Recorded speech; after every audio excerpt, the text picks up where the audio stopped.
These are the upper door drain striker panels for the Jaguar E-Types. What we've got here is we've got the untrimmed metal panels and then some trimmed versions as well. So the way we supply these, we supply material retrim kits, which is also included as standard as part of our trim kits.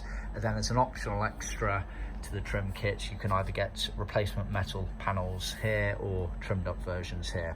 So these are the panels that sit on the sort of slope angle at the front of the door panels. So this is the left hand with the front of the car being that way, and they sit down like that basically. So you get a pair of those in the just metal format there. You can see it's got the drill holes there for attaching to the car, and then these are how they are trimmed into the car. We leave a nice excess flap there that allows you to tuck underneath and trim away, but effectively that's how they look when they're all finished in the car there. It's all tucked away. This material here will be cut away and hidden.